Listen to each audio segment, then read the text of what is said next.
What is going on, my diggity dogs? It's your boy, the CEO of Blankets. Yeah, that's right, and actually the CEO of Blankets. I actually made all the blankets in the world. I actually copyrighted it as well, so anybody who made blankets, expect to hear from my lawyers. Anyway, so welcome back to Roblox, my Roblox tier list. I've got 10 more games for you, so let's get started. Starting off with a superhero breakfast. A superhero breakfast was really cute, I would say. It was kind of hard to control at times. I think it was just like during the flying sections, it was difficult to control. I also don't really like how, maybe this is just a me thing, but I don't like how non-detailed the area is. Because anywhere that the developers didn't want anything there to be, there's literally nothing there. So there's no hills, trying to at least give you the impression that this place actually exists somewhere on Earth. It's just a big open void. Those are really the only gripes I have with this game. I got the bad ending of the game. I think in order to get the good ending, you might have to speedrun the game. I don't know. I'll have to try sometime. For now, though, I could probably put this right here. No, above Moonstomach. Yeah, above Moonstomach. This game was just simply much more enjoyable than Moonstomach was. Although I feel like Exiled has more replay value, and it's probably, you're going to get more enjoyment out of playing this game, I would say. Maybe. Next up we have Balloon Test. This game is, well, like it says in the name, it's a test of balloons. You get to attach balloons to stuff, and then that stuff flies around and things. There's nothing else really to it. I guess the game can get fun if you use an auto clicker with the balloons. Then you can either make yourself fly really fast, or you can make something else fly up really fast. I do have to say that the game was starting to lag at one point due to just how many balloons there were, which is my fault, probably. I would say this game goes right below the morning roast. Yeah. It might just go right there. It might go above the morning roast, depending on how I feel. I think I feel the same way about the morning roast than I do about this game. Just because while this game is very barren, I feel like it doesn't really waste your time like any of the games below it. Or there's actually stuff to it. Unlike stuff like the Sandivision test or whatever, and Two Fish, I think that's what it's called. While those games are actual games, there really isn't a whole lot to do. They're also just kind of not that fun.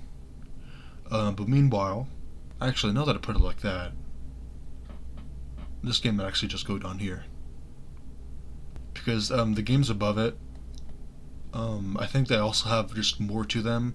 They're probably also more enjoyable. Next up is Destruction of Property Simulator. This game is it's one of those games where you can use tools to break buildings and stuff, and you get money for it, and you can use that money to buy more tools and so on and so forth. It's a typical simulator. While it is a simulator, I can see that it has a lot of effort put into it.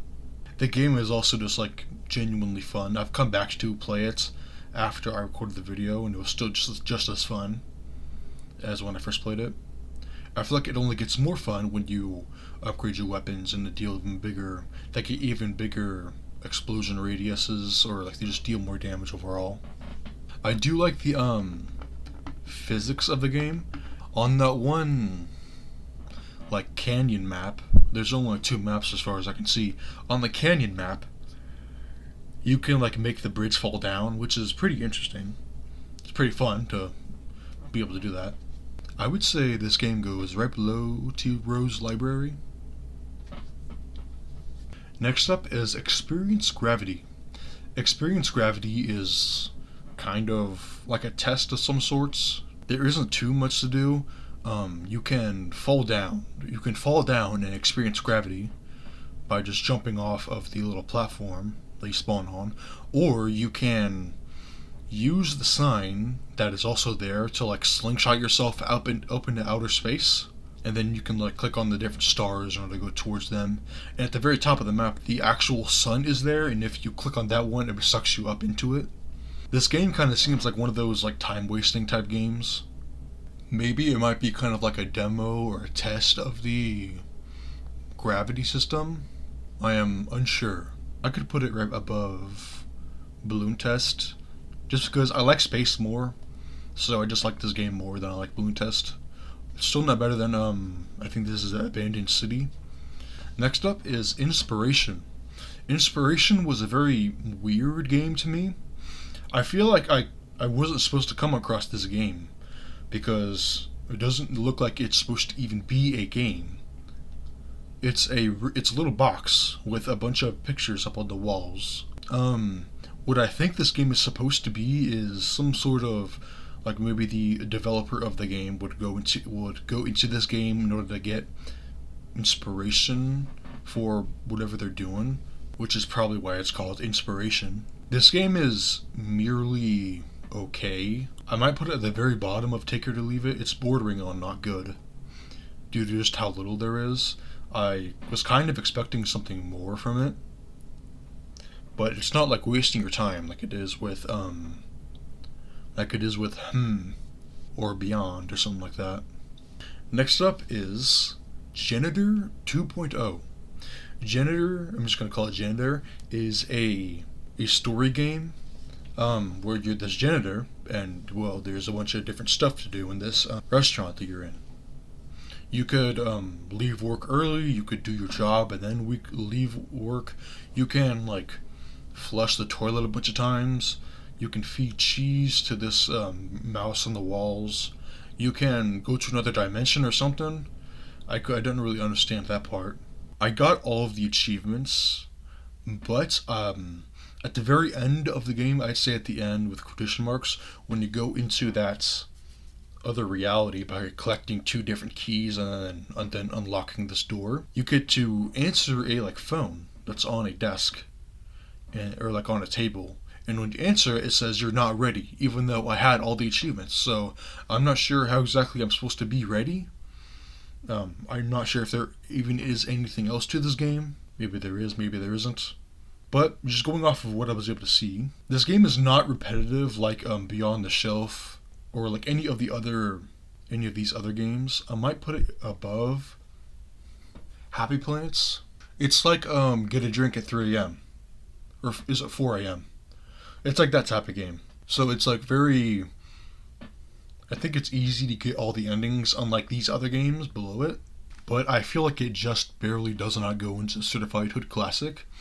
I feel like the game might be a little bit too barren for me. Next up is Nexus. Nexus is a game jam game. You're this like mercenary guy, dude, who's infiltrating this building in order to save our bosses or our like employer's sister or something. And in order to get through that, the gimmick of this game is that this is a puzzle game with a bunch of dimensions that you can go into, and each different dimension has something different in them. Like there's different turrets in each of them, or there's different walls and stuff like that. So you need to figure out how to get through this safely. And you sometimes, in some of the rooms, you need to complete a objective of destroying a certain amount of these turrets, and you do that by banking the bullets off of wood, which will make the bullet traverse to another dimension to destroy that, to destroy anything in that dimension, which is a very unique concept.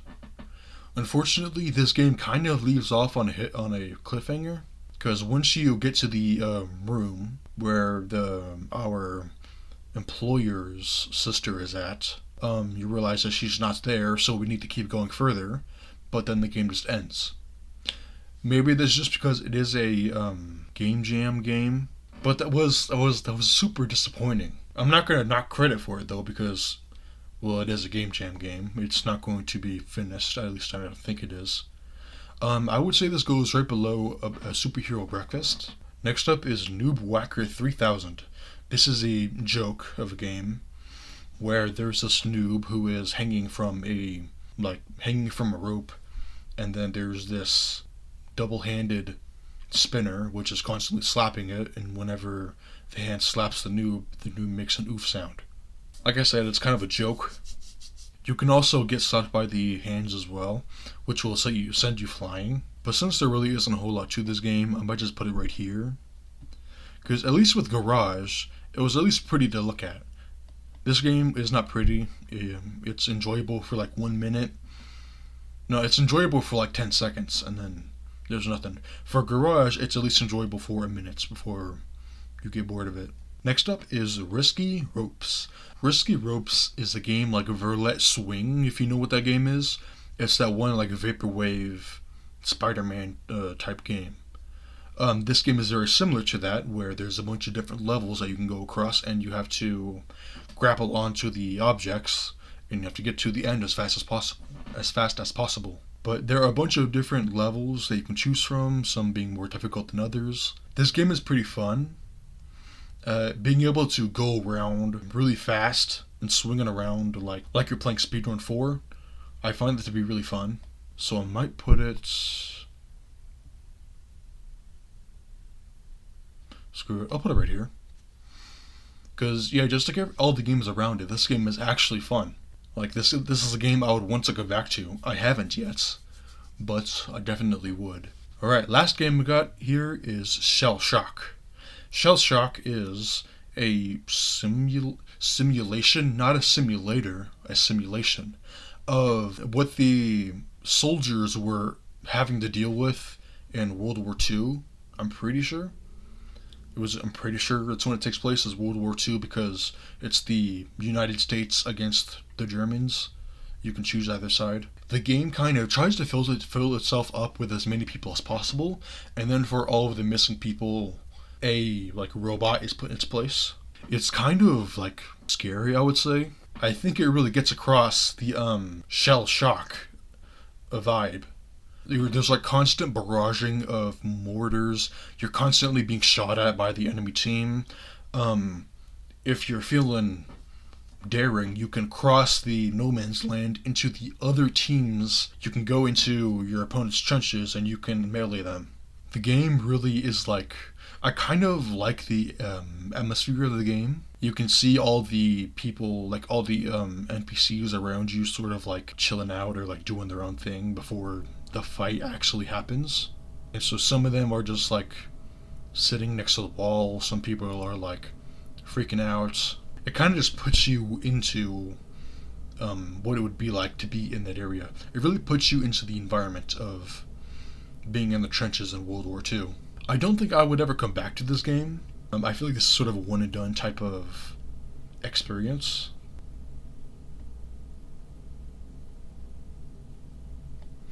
So I might put it right there. Because with all the games above it, I feel like I could come back to these.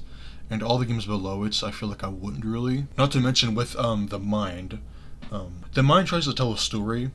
And while Shell Shock is telling you a real story, I feel like it's more entertaining to see a story that you may not be familiar with than to see a one that's kind of too real, in my opinion.